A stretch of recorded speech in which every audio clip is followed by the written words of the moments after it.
Why did you choose to leave your country? I was born in 1984, so I'm one of those late children of communism, and I was born in Poland, of Polish parents, so in a very Polish environment, not much of internationalism. I would say that rooting of my decision to leave my country was in my mom, because she was actually the first one who started traveling as soon as the borders opened in 1989, 1990, where there was opportunity to earn different money, I would say.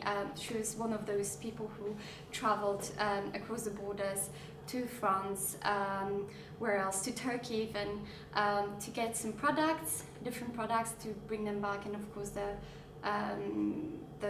big supermarkets that were opening would sell them. There was Baltona and Pevex, I remember, the big ones. I remember she was bringing us either photos or postcards, and I think for me it was so important because I got to see different things, you know, beautiful fountains in Paris, the Louvre, and Versailles as well, only through the photos. And when I was little, when I was, you know, 4 years old, I could only dream of traveling like that, which for children here, including my own children now, it's a norm.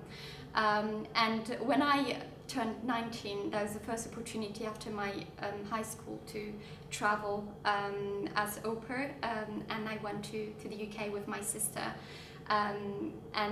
It was just a year before we joined the European Union. I still had a visa for 2 years. I think I was credible enough to get one.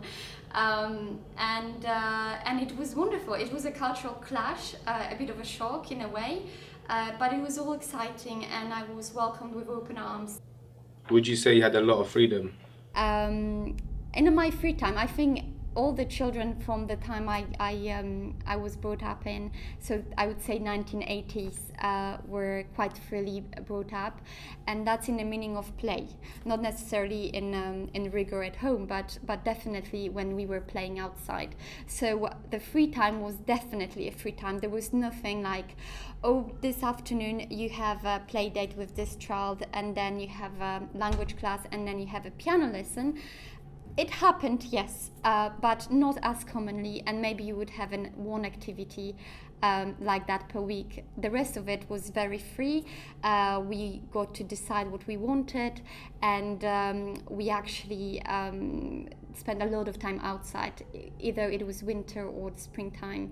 And we loved the idea that we were just mixing with all the children in the playground from different blocks, flats, or, you know, households, and even, you know, screaming outside to get a mom. We would just get all together and saying like, "Mama, mama," and it was fun that always the right mom came out from the window to say, "What's happening? You know, what do you need?"